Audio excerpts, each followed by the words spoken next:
warahmatullahi wabarakatuh.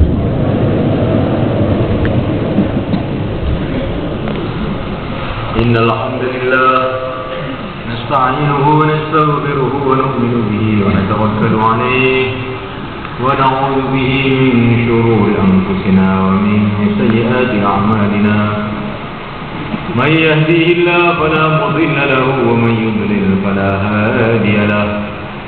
أشهد أن لا إله إلا الله وحده لا شريك له وأشهد أن سيدنا ومولانا محمدا عبده ورسوله اللهم صل وسلم وبارك عليه وعلى آله وأصحابه والتابعين لهم بإحسان إلى يوم الدين أما بعد فقد قال في كتابه الكريم والذين جاهدوا فينا لنهدينهم سبلنا وإن الله لمع المحسنين. Hadirin yang dimuliakan Allah SWT,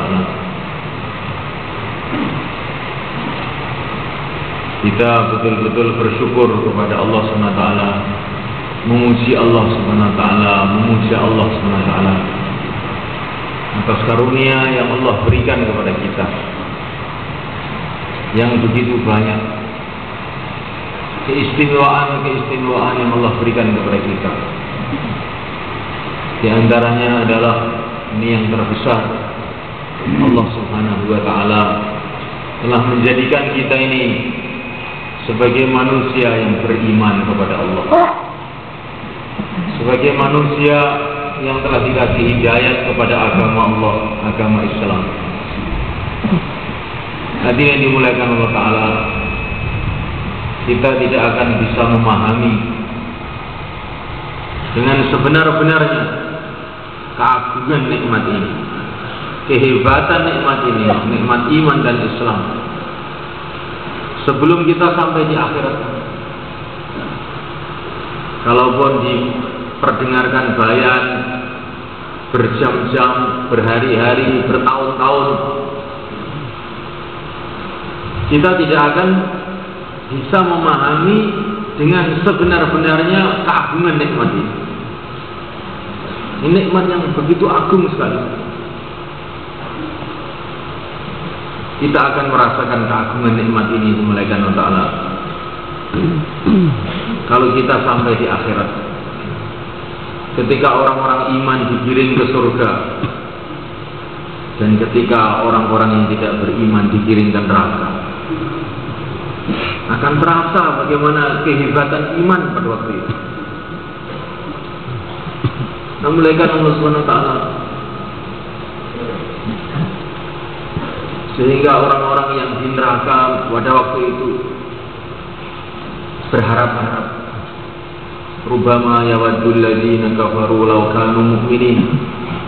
Orang-orang kafir yang di neraka berharap-harap, alangkah beruntungnya dulu kalau saya menjadi orang yang beriman.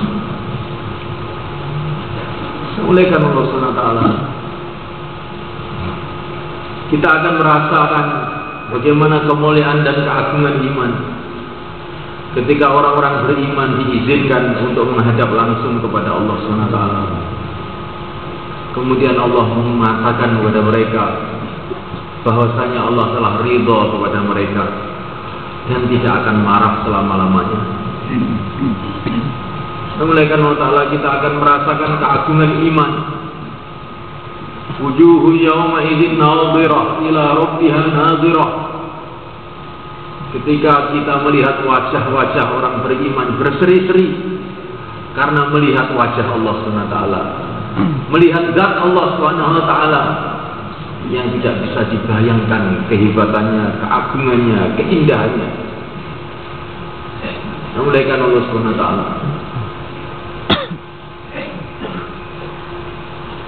maka kita ini harus lagi dan lagi merenungi nikmat ini. Nah, syaitan berusaha supaya kita tidak mensyukuri nikmat ini, sehingga nikmat ini kalau sudah tidak disyukuri, seperti binatang sudah tidak ada talinya, sehingga kapan saja bisa lepas, bisa hilang. Maka alangkah indahnya kalau majlis-majlis kita ini kita isi dengan mensyukuri nikmat iman yang telah Allah berikan kepada kita. Satu hari baginda Nabi telah masuk di Masjid Nabawi, melihat para sahabat membuat satu halqah. Kenapa kamu duduk-duduk di sini? Apa yang dibicarakan? Maka para sahabat mengatakan, kami sedang memuji-muji Allah atas karunia Allah SWT yang Allah berikan kepada kita, yaitu Allah memberikan kepada kita hidayat, kepada iman, kepada Islam. Maka baginda Nabi mengatakan yang mafhumnya, Allah sangat mencintai majlis ini. Maka bagaimana memuliakan Allah SWT? Majlis-majlis kita ini kita isi dengan memuji-muji Allah SWT atas karunia iman, atas karunia Islam. Memuji-muji Allah SWT karena Allah telah memilih kita menjadi umat yang mulia baginda Muhammad SAW. Ini satu keistimewaan yang luar biasa. Kita nanti di akhirat akan melihat bagaimana kemuliaannya menjadi umat ini. Kemuliaan punya hubungan dengan baginda Muhammad SAW. Ketika para nabi semua sudah kebingungan, maka semuanya perlu kepada syafaatnya yang mulia baginda Muhammad SAW. Surga diharamkan untuk seluruh nabi sebelum dimasuki oleh yang mulia baginda Muhammad SAW, dan surga diharamkan untuk seluruh umat sebelum surga dimasuki oleh umat yang mulia baginda Muhammad SAW. Memuliakan Allah SWT. Kita ini punya hubungan dengan baginda Nabi SAW ini. Di dalamnya itu ada anugerah-anugerah, di dalamnya ada nikmat-nikmat, karunia-karunia yang tidak ada hitungannya.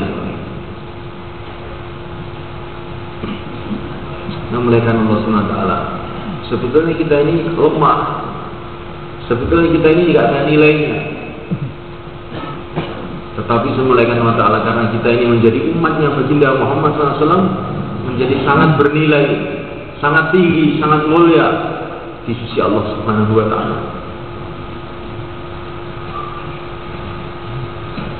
Semuliakan Allah Subhanahu wa Ta'ala, masih banyak lagi nikmat-nikmat yang banyak sekali yang harus kita syukuri. Di antara adalah nikmat umur ini semuanya. Sampai sekarang kita masih dikasih umur oleh Allah SWT, di mana umur ini adalah nikmat yang sangat besar, yang sangat mahal. Memuliakan Allah SWT. Kalau kita melihat ada orang keluar dari rumah membawa uang satu koper,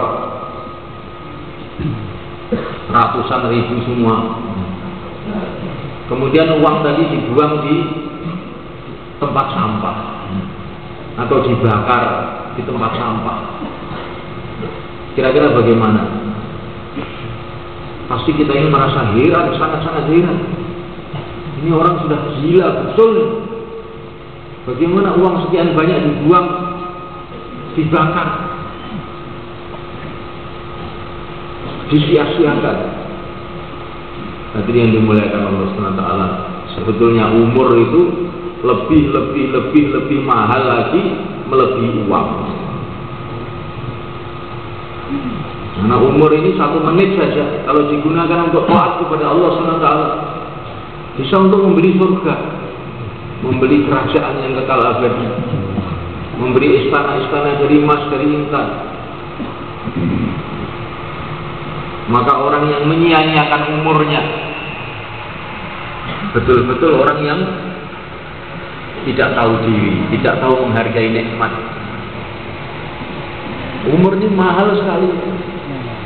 Kalau umur ini sudah habis, walaupun seluruh dunia berkumpul untuk menambah 1 detik aja tidak mampu mereka. Maka sudah mulai kan kita syukuri nikmat umur ini. Jangan kita buang-buang umur kita dalam hal yang tidak ada gunanya. Apalagi kepada hal-hal yang membahayakan kita. Memuliakan Allah SWT. Orang sudah umur tua, Israel sudah mengintainya dari belakang, kuburnya sudah hampir dikeduk, catatan-catatan amal ditulis oleh para malaikat, kemudian dibuang-buang umurnya untuk nonton TV umumnya. Masya Allah, alangkah mengerikan mereka, alangkah buruknya pemandangan itu. Orang yang akan masuk kubur, orang yang amalnya dicatat siang dan malam oleh para malaikat, orang yang umurnya sudah dibatas tidak akan ditambah lagi, orang yang menghadapi surga, menghadapi neraka, kemudian umurnya dibuang-buang. Umur ini mahal sekali. Memuliakan Allah SWT. Bagaimana umpamanya memuliakan Allah Ta'ala? Kita ini sudah tahu surga, sudah tahu neraka, melihat sendiri, sudah melihat kerajaan langit, tahu surga, tahu neraka. Bagaimana nilai-nilai amal di sana? Bagaimana bahayanya maksiat di sana?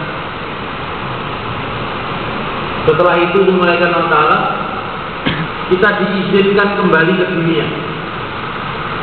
Kamu sudah tahu tentang surga ini, kamu tahu tentang neraka ini, kamu tahu tentang sirat ini, kamu tahu nih akhirat ini.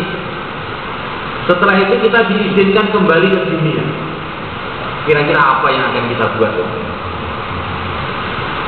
Apa yang akan kita buat kira-kira? Pasti semulaikan Allah Ta'ala, kita tidak rela kalau ada umur kita, walaupun cuma 1 hari, walaupun cuma 1 menit, walaupun cuma 1 detik, yang tidak digunakan untuk amal. Dan amal itu macam-macam.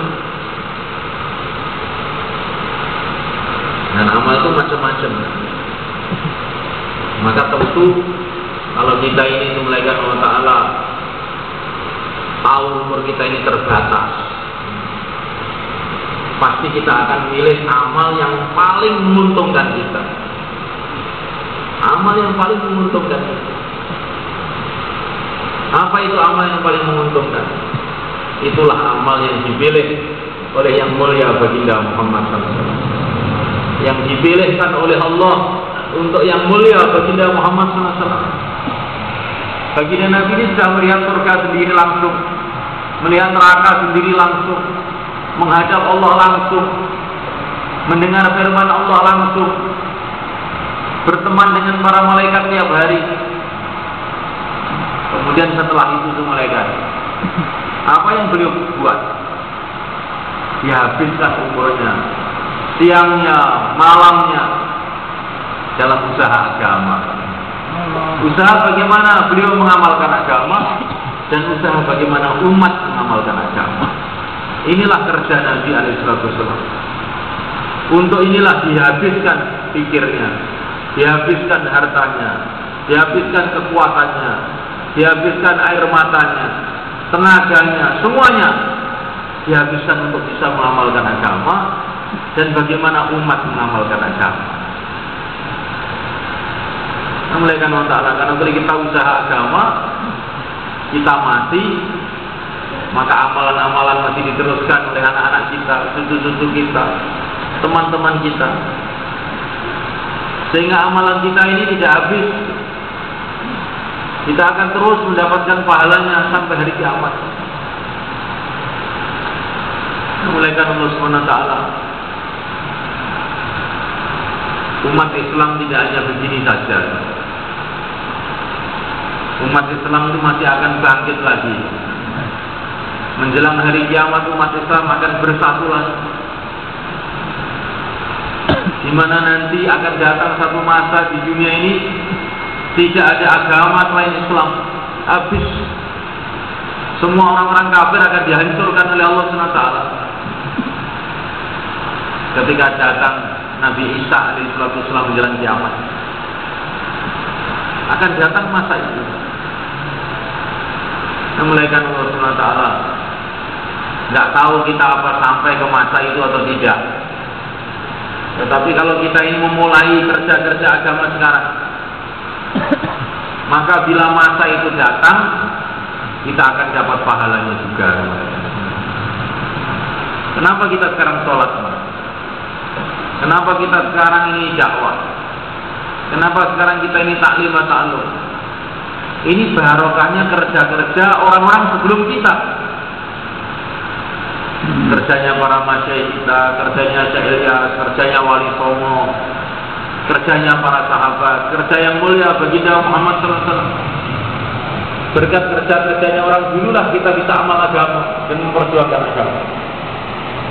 Maka setiap kita mengamalkan agama, memperjuangkan agama, maka orang-orang yang sebelum kita, yang berjuang sebelum kita, mereka dapat pahalanya, mereka dapat barokahnya, mereka akan tersenyum-senyum di kuburnya.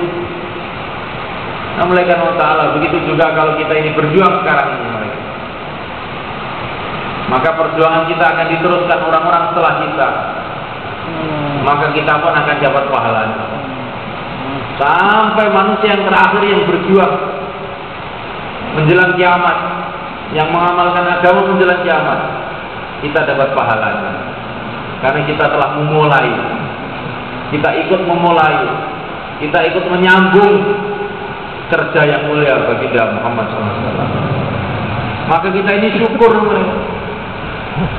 Kita ini dikenalkan oleh Allah dengan usaha dakwah, syukur. Betul-betul syukur. Nikmat yang besar. Kalau kita dikasih umur seperti umurnya Nabi Nuh pun tidak cukup untuk mensyukuri nikmat ini. Karena begitu besar. Memuliakan Allah SWT. Karena nikmat ini nikmat besar, maka kalau kita syukuri, pahala syukurnya juga sangat besar. Sehingga dalam satu riwayat dikatakan, kalau orang itu mengatakan alhamdulillah ala ni'matil imani wal Islam, alhamdulillah atas nikmat iman dan Islam, maka para malaikat ini menulis pahalanya 1 tahun penuh belum cukup waktunya. 1 tahun penuh untuk menulis pahalanya. Alhamdulillah ala ni'matil imani wal Islam. Memuliakan Allah SWT. Maka kita duduk sama-sama di sini untuk mensyukuri nikmat ini pertama. Kemudian yang kedua, bagaimana meningkatkan iman kita ini, dan menjaga iman kita dan meningkatkan iman kita. Inilah yang kita pikirkan sekarang. Dan inilah yang dulu dipikirkan oleh para sahabat, para tabi'in, para wali-wali Allah. Itu aja yang dipikirkan. Bagaimana iman ini tetap istiqomah dalam hati kita sampai akhir hayat kita. Dan bagaimana iman ini meningkat. Kita jangan puas dengan iman yang ada dalam hati kita sekarang. Karena tingkatan-tingkatan iman itu nggak ada habis-habisnya. Ada tingkatan yang lebih tinggi lagi, tingkatan yang lebih tinggi lagi, tingkatan yang lebih tinggi lagi. Sebagaimana yang dikatakan oleh Nabi Alaihissalam, kalau imannya seluruh umat ini ditimbang dengan imannya Sayyidina Abu Bakar, maka imannya Abu Bakar lebih berat lagi. Jadi sudah mulaikan Allah SWT. Iman ini tingkatannya ada lagi yang lebih tinggi, ada lagi yang lebih tinggi. Kalau imannya seluruh umat, termasuk imannya Sayyidina Abu Bakar As-Siddiq radhiyallahu ta'ala, ditambah lagi dengan imannya umat-umat yang terdahulu, dibandingkan dengan umatnya, dengan imannya seorang Nabi, Nabi Adam alaihissalam umatnya, maka imannya Nabi itu lebih tinggi lagi. Kalau imannya seluruh umat, umat sekarang, umat dahulu, ditambah lagi yang imannya seluruh Nabi, ditambah lagi dengan imannya seluruh malaikat, dibandingkan dengan imannya yang mulia baginda Muhammad SAW, maka imannya baginda Nabi lebih besar lagi. Maka bagaimana tingkatan iman yang mulia? Maka kita jangan puas dengan iman yang ada ini. Oleh karena itulah Subhanahu wa ta'ala Allah berfirman, ya ayyuhalladzina amanu aminu. Hai orang-orang yang beriman, berimanlah. Maknanya tingkatkan iman kamu. Hai orang yang beriman, tingkatkan iman kamu. Memuliakan Allah Subhanahu wa ta'ala. Nanti derajatnya orang di akhirat menurut imannya.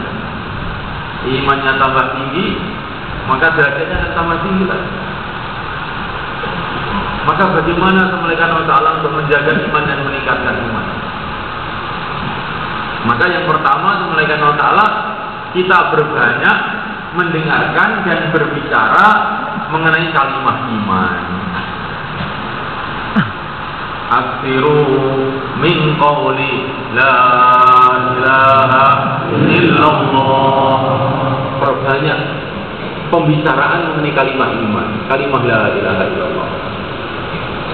Kita ucapkan, kita dengarkan, dan kita renungi kalimat itu. Kita ucapkan, kita dengarkan, kita renungi lagi dan lagi, lagi dan lagi. Ini diantara cara untuk meningkatkan iman kita. Tidak cukup satu kali, aksiru, perbanyak, sebanyak-banyak. Diucapkan, didengarkan. Mengucapkan kalimat iman ini mulaikan penting sekali. Maka baginda Nabi SAW, dakwahnya yang pertama, bukan beliau mengatakan berimanlah, tidak, ucapkan kalimat iman. Ayuhan nas qulu la ilaha illallah tuflihu. Hai manusia, katakan, suruh mengatakan, katakanlah la ilaha illallah, maka kamu akan sukses. Nabi tidak mengatakan yakini la ilaha illallah kamu akan sukses, tapi pertama katakan. Oleh karena itulah para ulama mengatakan perkataan itu penting. Apa yang diucapkan oleh seseorang itu akan mempengaruhi isi hatinya. Kalau perkataannya perkataan yang benar, maka isi hatinya itu akan jadi perkara-perkara yang benar. Tapi kalau perkataannya perkataan yang keliru, maka isi hatinya pun akan jadi keliru pula. Maka belajar iman itu pertama kali dengan mengucapkan kalimat iman. Diulang-ulang lagi dan diulang-ulang lagi. La ilaha illallah. Dan direnungi. Selain Allah itu nggak bisa apa-apa. Karena yang selain Allah itu makhluk. Makhluk itu tidak bisa apa-apa. Makhluk itu hakikatnya tidak ada. Makhluk itu hanya diadakan oleh penciptanya. Makhluk itu tidak hidup, tapi hanya dihidupkan. Makhluk itu tidak bergerak, tapi digerakkan. Makhluk itu tidak apa-apanya. Yang ada apa-apanya itu yang menciptakan makhluk itu tadi. Ini direnungi, dipahami betul-betul. Setiap hujan datang, kata Nabi, maka sebagian manusia jadi kafir, sebagian manusia jadi iman. Kalau datang hujan, mengatakan ini hujan karena musim hujan, maka ini berarti iman kepada musim, kufur kepada Allah. Tapi kalau hujan datang, dia mengatakan hujan Allah yang mendatangkan, maka ini iman kepada Allah, kufur kepada musim. Ini hadis sahih mereka. Jadi biasakan apa-apa itu betul-betul dipikirkan, dirasakan hakikatnya. Nah, hakikatnya segalanya itu dari Allah. Kullun min indillah. Semua dari Allah Subhanahu wa ta'ala. Diucapkan sebanyak-banyaknya dan didengarkan sebanyak-banyaknya dan dipikirkan sebanyak-banyaknya. Kata Imam Ghazali, setiap kejadian yang ada di alam semesta ini kamu urut. Dari mana ini, dari mana ini, dari mana ini, dari mana ini, dari mana ini.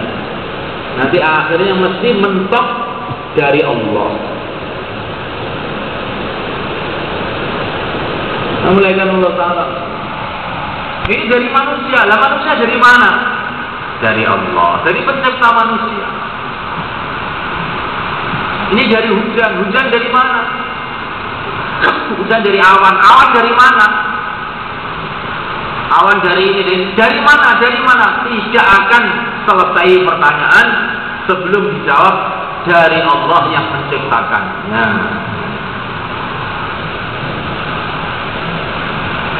Allah Ta'ala, tapi manusia itu kadang-kadang kalau ngurus apa-apa itu belum selesai sudah berhenti. Ini dari mana ini? Dari Pak Lurah. Dari mana ini? Dari Pak Camat. Dari mana ini? Dari Bupati. Dari mana? Dari Presiden. Presiden dari mana? Sudah notok? Belum notok. Dulu Presiden itu nggak ada juga kok. Dari pencipta.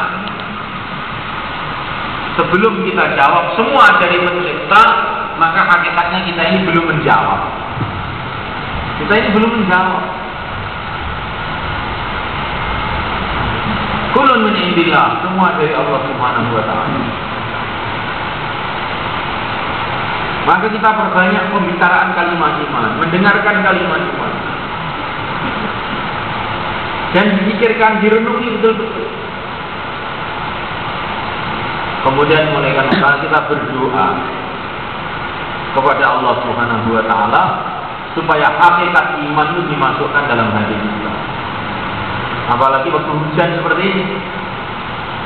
Karena dikatakan oleh Al-Imam Syafi'i radhiyallahu ta'ala termasuk doa-doa yang sangat bernilai di sisi Allah adalah doa pada waktu hujan. Doa pada waktu hujan. Jadi doa waktu hujan itu nilainya lain dengan doa waktu tidak ada hujan. Maka ada hujan begini ini kita banyak doa kepada Allah. Dan doa yang tertinggi, yang terpenting, doa supaya kita diberi oleh Allah SWT hakikat iman, iman yang sebenar-benarnya. Yang muliakan Allah Ta'ala. Ada iman, ada hakikat iman. Yang muliakan Allah Ta'ala, yang kita kehendaki, yang kita minta hakikat iman, iman yang sebenar-benarnya. Nah, tandanya iman itu sebenar-benarnya dengan iman yang belum sebenarnya itu bagaimana? Yang muliakan Allah SWT, kata para ulama, kalau memang iman yang sebenarnya itu ada rasanya. Itu kalau tandanya iman yang sebenarnya. Ada halawahnya. Wajada halawatal iman. Ada kemanisannya. Ada rasanya. Seperti garam, kalau hakikat garam itu ada rasanya. Rasanya asin. Kalau hakikat gula, rasanya manis. Tapi katanya gula kok tidak ada manisnya, ini berarti bukan hakikat gula. Tapi ini tidak tahu, mungkin gambar gula, mungkin gula-gulanan. Kalau gula yang sebenarnya rasanya manis.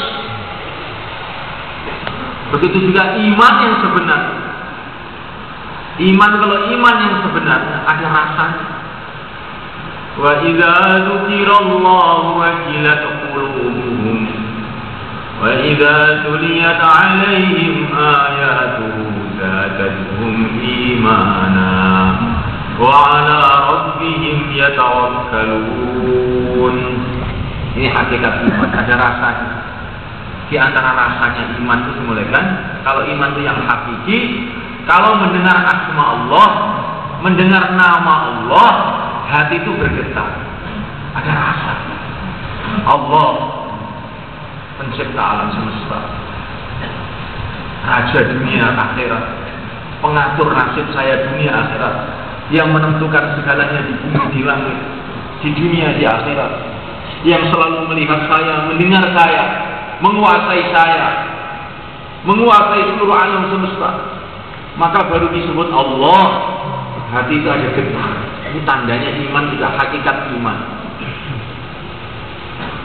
Ada rasa takut kepada Allah, rasa malu kepada Allah SWT, tawakal kepada Allah, bergantung kepada Allah. Kalau ada ancaman-ancaman Allah, semua sudah Allah sudah tahu. Ini tandanya iman itu sampai hakikat. Tapi kalau ada ancaman-ancaman kemudian bingung, bagaimana Pak ini Pak? Saya diancam begini Pak. Ini ada orang begini Pak. Wah, ini berarti belum hakikat iman. Kalau ada hakikat iman yang sebenarnya, mendapatkan ancaman-ancaman, Allah juga sudah tahu. Yang mengancam, yang diancam, ancaman itu sendiri, semua Allah sudah tahu. Allah yang menguasai semuanya. Allah yang menentukan semuanya. Hasbunallah, cukup Allah saja. Ini tandanya hakikat iman ada dalam hati. Maka kata para ulama, kalau kamu ingin tahu iman kamu sudah sampai hakikat atau belum, kalau ada masalah, kalau ada masalah yang kamu ingati pertama siapa? Kalau ada masalah-masalah yang kamu ingati pertama adalah Allah, berarti kamu itu imannya sudah lurus. Tetapi kalau yang pertama kali diingat itu makhluk, berarti kamu itu sedang mencari-cari, belum sampai lagi,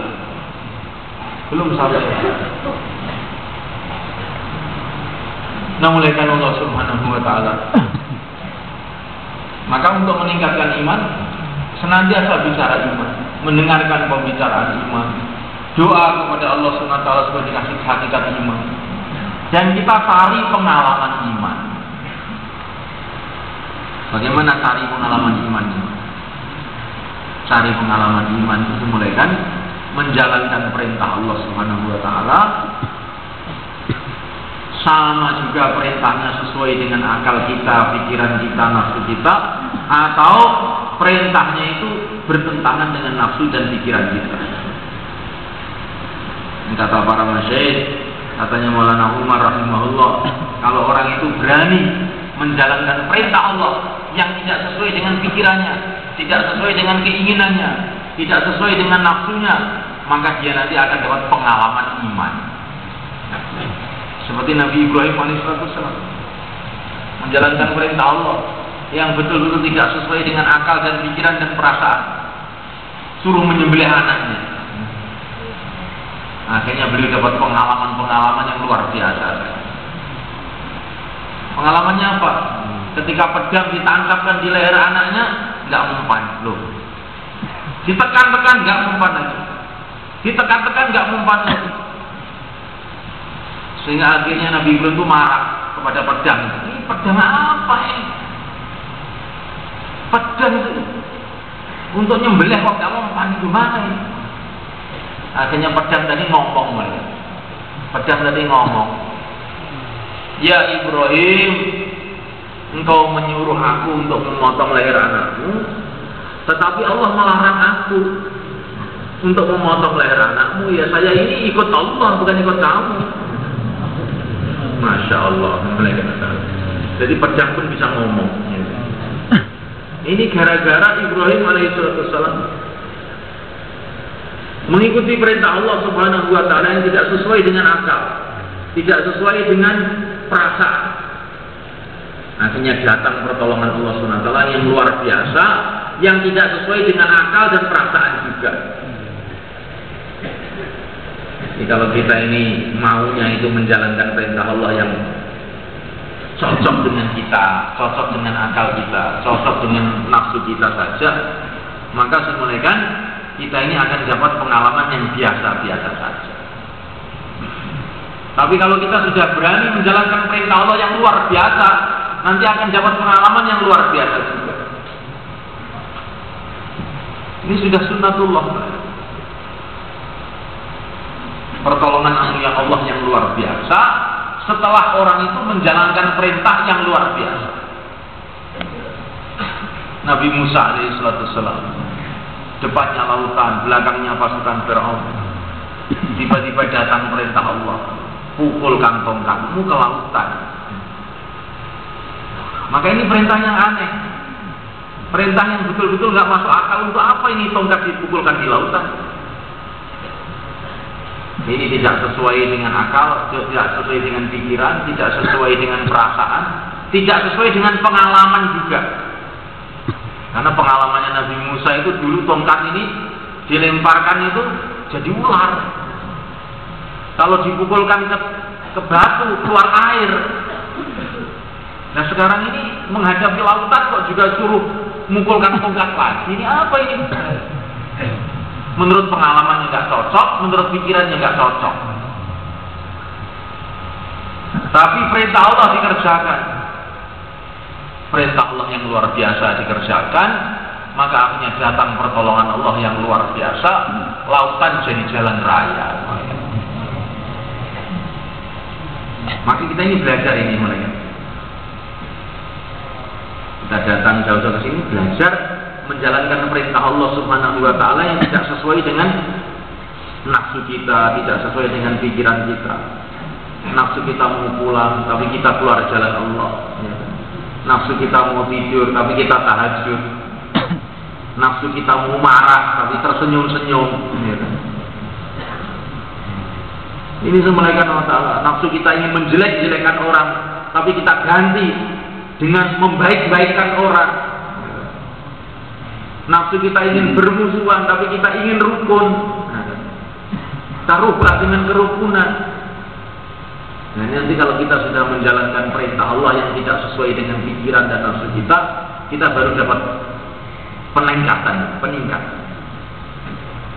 Oleh karena itulah dikatakan oleh para ulama, orang yang taat menjalankan agama dengan taat, bukan menurut pikiran. Pokoknya manut taat 100%. Maka dalam satu saat imannya meningkat 70 tingkat. Tetapi kalau orang menjalankan agama berdasarkan pikirannya dan nafsunya, enaknya ini, enaknya kira-kira begitu. Mau saya begini, maka 70 tahun tidak ada peningkatan iman. Untuk meningkatkan iman ini semulaikan Allah Ta'ala, kita harus berani mujahadah, menjalankan perintah-perintah yang kita tidak sesuai. Udan-udan, enak lereng jauh lah udan-udan. Tapi kita tentang nafsu kita, tetap juga jauh. Maka waktu musim hujan mulai saya Bayan Hidayah ajab jauhlah. Setelah kasih Bayan Hidayah ajab jauhlah, beliau terus masuk di kamarnya. Begitu masuk di kamarnya hujan, deras sekali hujannya. Maka jamaah yang sudah dikasih adab jauhlah ini tidak berangkat. Maka saya Ilyas keluar dari kamar. Kenapa belum berangkat? Hujan. Masya Allah. Itu tukang becak hujan juga tetap jalan. Warung-warung hujan juga tetap jalan. Pasar hujan juga tetap jalan. Tukang jual makanan hujan tetap jalan. Kok kamu karena agama hujan berhenti, itu bagaimana? Kata saya rahimahullah. Jadi sudah mulaikan Allah Subhanahu wa taala. Kalau kita ini mau memaksa nafsu kita, nanti dapat pengalaman-pengalaman. Dapat pengalaman macam-macam. Setiap orang akan dikasih pengalaman. Kuncinya satu saja. Apa mau kamu jangan dituruti. Itu aja. Kalau itu kamu pegang, mesti dapat pengalaman. Mulaikan masalah ada anak santri keluar, itu perayaan, tiba-tiba ini sakit perutnya, tapi dia nekat, pokoknya nggak akan pulang, terus mau keluar, masih kecil, saking sakitnya sampai tertidur. Dalam tidur itu Masya Allah mimpi didatangi oleh Rasulullah SAW bersama Sayyidah Aisyah radhiyallahu taala. Nabi mengatakan kepada Aisyah, itu anak itu kamu obati itu. Dipegang perutnya oleh Siti Aisyah, tahu-tahu bangun sudah sembuh mereka. Masya Allah. Ini karena orang mau mujahadah. Tapi kalau orang itu mengikuti nafsunya, pulang-pulang. mau tidur, mau ngobrol. Tidak ada unsur menekan nafsunya, dia tidak akan dapat pengalaman iman. Sehingga imannya nggak naik-naik. Maka ini pengalaman iman didapatkan dengan mujahadah. Maka ceritanya Syekh Nizamuddin ini yang kuburannya di dekat markas Nizamuddin itu jadi nama kampung. Maka Syekh Nizamuddin itu kakinya sakit. Syekh Nizamuddin kakinya sakit, sehingga jalan dia pincang-pincang. Ketemu orang Hindu. Maka orang Hindu itu bilang, Maulana, katanya. Orang Hindu itu di sana itu menghormati sekali sama orang Islam. Maulana, kakinya sakit, boleh saya obati? Boleh. Sama orang Hindu tadi dipegang, langsung sembuh. Maka saya Nizamuddin itu tanya, loh, hebat betul kamu, apa amalan kamu kok bisa menyembuhkan kaki saya? Maka orang Hindu tadi mengatakan, amalan saya ini cuma satu. Apa kemauan saya tolak. Apa keinginan saya tolak. Ini amalan saya. Oh begitu. Kalau begitu saya mengajak kamu masuk Islam, kata saya Nizamuddin. Maka orang Hindu tadi diam. Setelah diam, ya saya masuk Islam sekarang. Loh, kenapa kamu masuk Islam? Kamu kan pimpinannya orang Hindu. Iya. Karena hati saya tidak mau masuk Islam, maka saya tolak hati saya. Masuk Islam saya sekarang. Mulai karena Allah Ta'ala. Jadi sampai orang kafir pun kalau punya prinsip menentang nafsunya, artinya jadi orang Islam. Waman adallu mimman ittaba'a hawahu bighairi hudan min Allah. Jadi orang kalau mengikuti nafsunya akhirnya celaka, tersesat. Walaupun orang sudah iman, tapi kalau mengikuti nafsunya terus, lama-lama nanti jadi tersesat. Alhamdulillah. Maka kita tentang nafsu kita. Apa keinginan-keinginan kita yang tidak sesuai dengan agama, kita tentang. Mulai karena Allah, kita dalam sholat itu diajari menentang nafsu juga. Duduk, tahiyat awal iftiros, tahiyat kedua tawarruk. Sebetulnya duduk itu yang enak ya silo, begitu enak, santai. Tapi kita ini di dalam sholat itu diajari duduk ikut perintah, bukan duduk semaunya kita. Nah, mulaikan Allah SWT. Semua gerakan-gerakan sholat itu dimulaikan untuk mengajari kita supaya kita ini menjadi orang yang taat,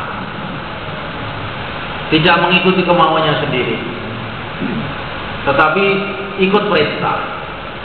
Maka orang yang ikut perintah mereka tidak mengikuti nafsunya, dia nanti dapat pengalaman-pengalaman macam-macam. Nah, mulaikan Allah Subhanahu wa Ta'ala. Ini diantara cara untuk meningkatkan iman. Dengan kita menentang nafsu kita, yang namanya mujahadah. Dan diantara cara untuk meningkatkan iman mereka adalah dengan memperbanyak amal sunnah. Wattabi'uhu la'allakum tahtadun.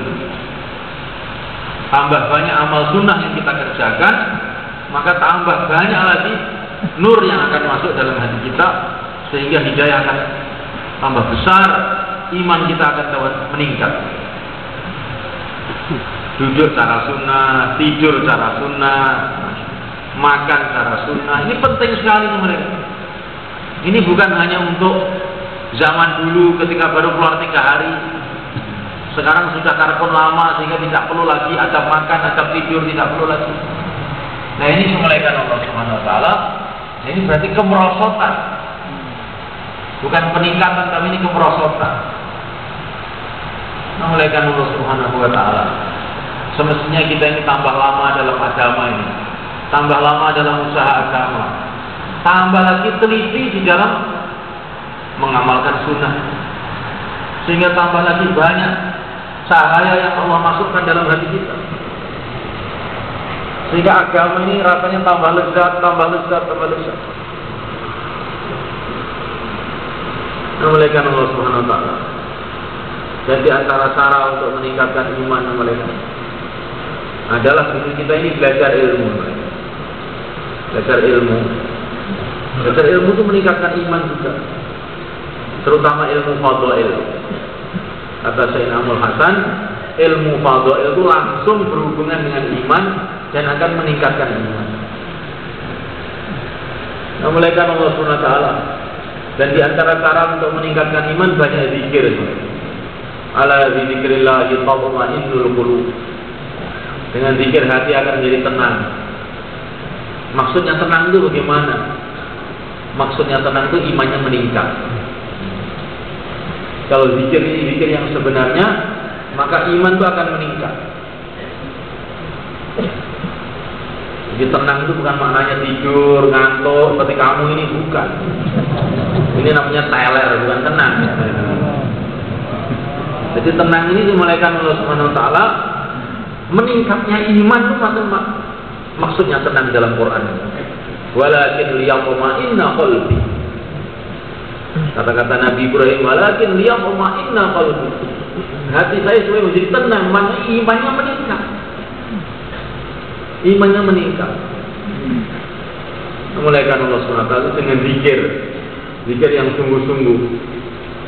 Alladzina yadhkuruna Allah qiyaman wa qu'udan wa 'ala junubihim. Berdiri, duduk, berbaring, senantiasa dalam keadaan zikrullah. Memulaikan Allah SWT zikir perkara yang besar. Wala zikrullahi akbar. Zikir itu lebih besar dari semuanya. Karena semua amalan tanpa zikir namanya bukan amalan lagi. Kalau kita ini amal tanpa mengingati Allah itu bukan amalan. Kita dengar bayan, ini amalan. Kalau kita dalam waktu mendengar bayan itu ingat Allah, kita bayan ini amalan. Kalau waktu bayan itu mengingati Allah. Kalau tidak mengingati Allah bukan amalan, itu cuma ngoceh saja.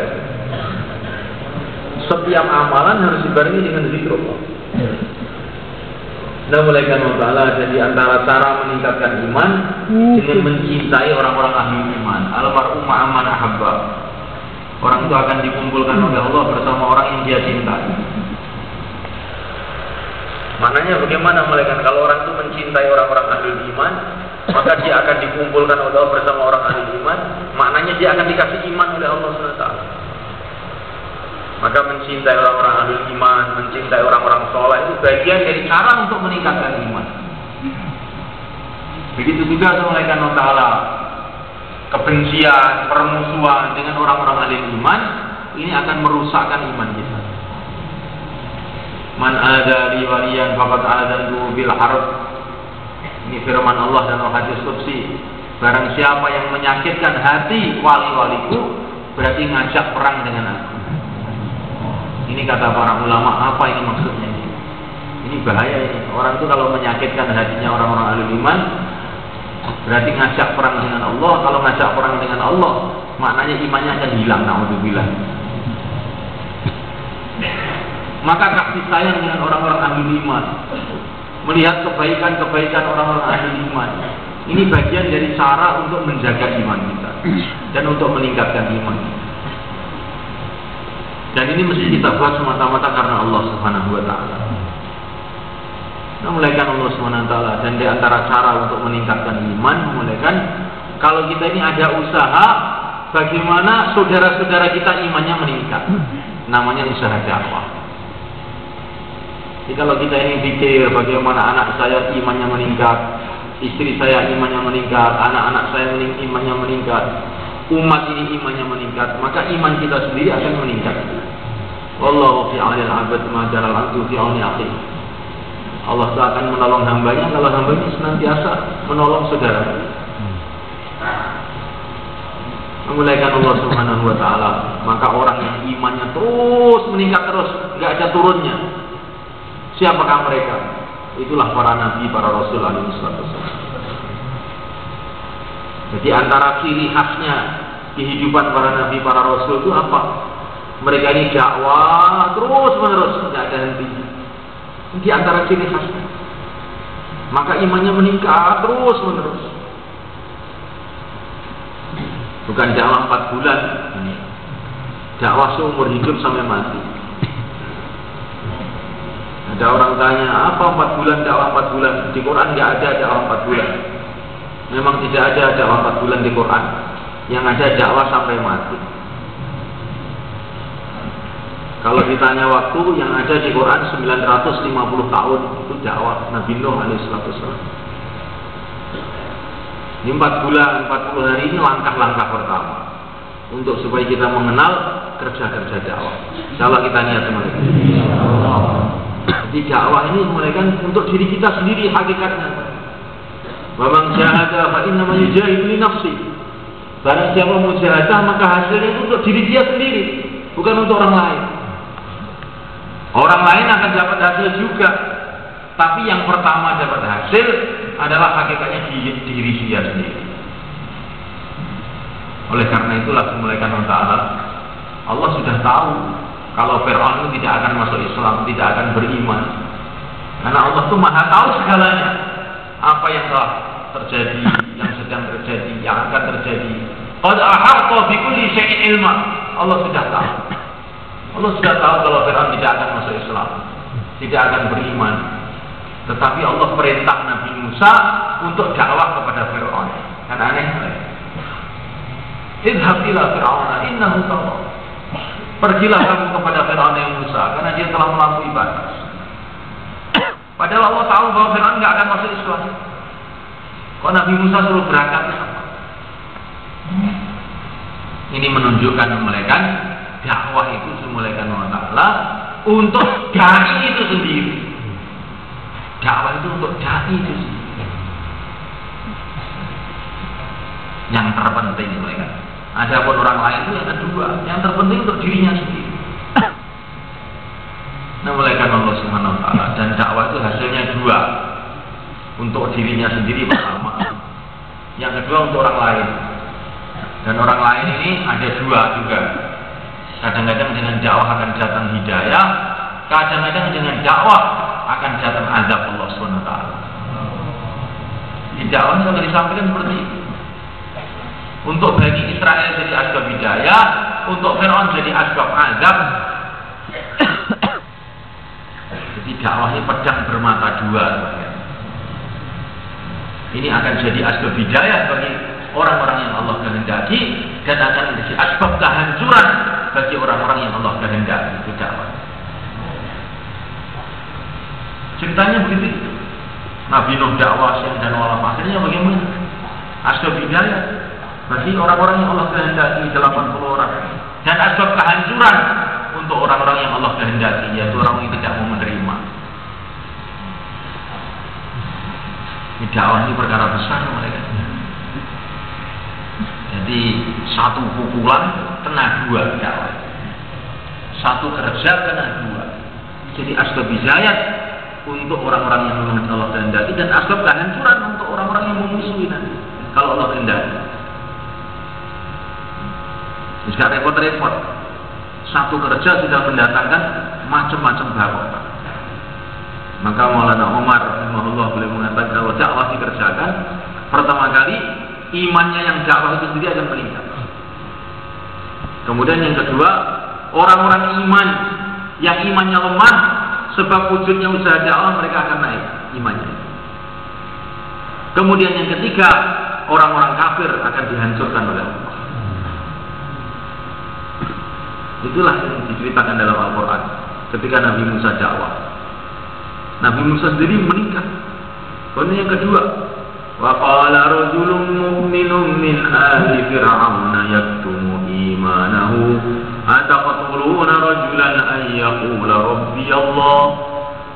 Keluarga Fir'aun yang tadinya itu takut, tidak berani mengatakan iman, kemudian timbul keberanian, imannya naik, sehingga berani dakwah pada Fir'aun.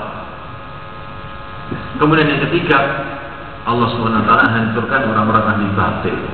Allah yang menghancurkan. Jadi dakwah ini bukan perkara kecil mereka. Ini bukan istilahnya itu ya. Nenek segelem ya alhamdulillah, gak ini apa-apa lah. Betul. Ini dakwah ini perkara gede. Dakwah ini kemuliaan dan kehinaan umat Islam itu dalam dakwah. Umat Islam ini akan kembali mulia lagi atau akan tambah hina, ini kuncinya dalam dakwah. Pertolongan Allah datang kepada umat atau azab akan datang, ini kuncinya dalam dakwah. Namanya Allah Ta'ala. Bagaimana keadaan pada zaman Nabi, kegelapan seluruh alam. Tapi ketika dakwah dihidupkan, maka muncullah masyarakat wali-wali Allah, muncullah para sahabat, muncullah pejuang-pejuang, muncullah orang-orang soleh, muncullah negara-negara yang berpegang dengan agama Allah, muncullah raja-raja yang berpegang dengan agama Allah. Di belahan bumi timur barat dimulai dari dakwah. Maka semulaikan Allah Ta'ala dalam Al-Quran cerita banyak sekali semulaikan. Banyak sekali bagaimana pertolongan Allah Subhanahu wa Ta'ala datang kepada umat Islam mulai zaman Nabi Nuh, zaman Nabi Ibrahim, zaman Nabi Saleh, zaman Nabi Hud, zaman Nabi Sulaiman, zaman Nabi-Nabi yang setelahnya sampai zaman Nabi Isa. Semua pertolongan Allah SWT kepada umat ini ketika umat ini telah mengumpulkan antara dakwah dan ibadah. Kalau baru dakwah tok, pertolongan Allah belum datang. Tapi kalau sudah kumpul antara dakwah dan ibadah, maka terjadi macam-macam pertolongan Allah yang besar-besar. Maka kita ini duduk di sini untuk ambil satu keputusan dalam hati kita. Mau kita kumpulkan kerja Nabi, dakwah dan ibadah. Insyaallah mereka. Bukan hanya 4 bulan, 40 hari. Tetapi bagaimana dakwah ini jadi jalan hidup kita sampai akhir hayat kita. Sebagaimana Nabi juga telah menjadikan dakwah ini jalan hidupnya sampai akhir hayat beliau. Sudah keadaan sakaratul maut, beliau masih dakwah, masih berteriak-teriak as-shalah, jagalah salat, jagalah salat. Sudah dalam keadaan sakaratul maut masih membentuk jamaah, mau dikirim ke Romawi, 3.000 orang mau dikirim. Dalam keadaan sakaratul maut. Maka keadaan seperti ini dipahami betul oleh Sayyidina Abu Bakar As-Siddiq radhiyallahu ta'ala. Maka Sayyidina Abu Bakar ketika sakaratul maut pesan kepada Sayyidina Umar, tidak ada musibah lebih besar melebihi wafatnya Rasulullah SAW. Tapi kamu tahu kan dulu bagaimana ketika Rasulullah wafat, musibah yang begitu besar itu tidak menghalang-halangi aku untuk mengeluarkan jamaah. Iya. Maka nanti kalau saya mati, hai Umar, kalau saya mati pada waktu malam, jangan sampai jamaah tidak dikeluarkan malam itu juga.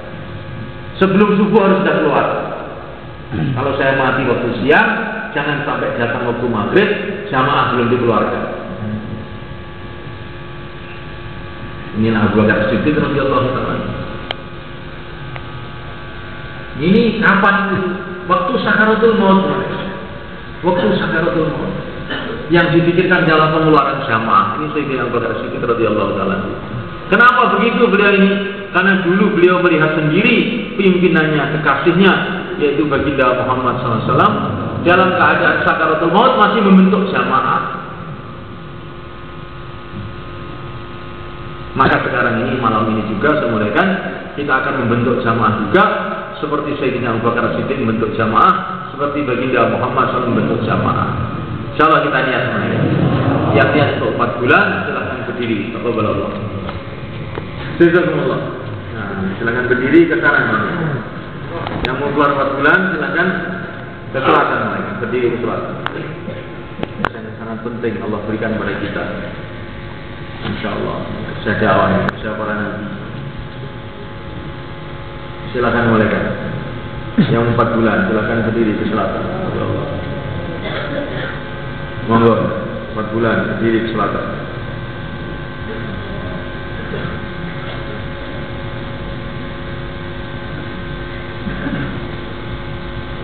Yang 40 hari juga lumayan. 4 bulan, 40 hari, silakan. Monggo. Sandut sesinten Mbak, monggo. Bismillah, Allah. Monggo, bismillah. Ya. Mumpung umure tesih enten, ya. Mumpung umure tesih wonten. Terus ngertos suwulan nek ning dunya apa ora, sedina kasih ning dunya apa ora. Terus ngertos. Enten wong iku sing jiwa terus teng mriki sakniki mung akhirat. Maghrib wae terus teng mriki. Dereng isak menuju akhirat. Masya Allah, ini guys. Nah kita mungkin nasibnya yang nanti nih sedoyo. Jadi berangkat sedoyo.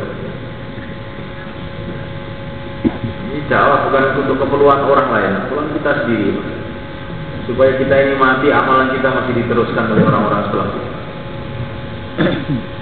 Monggo 4 bulan, 40 hari. 4 bulan, 40 hari, 10 hari. Pinten-pinten mawon, monggo. Semeneng, bismillah. 4 bulan, 40 hari, pinten-pinten mawon, monggo.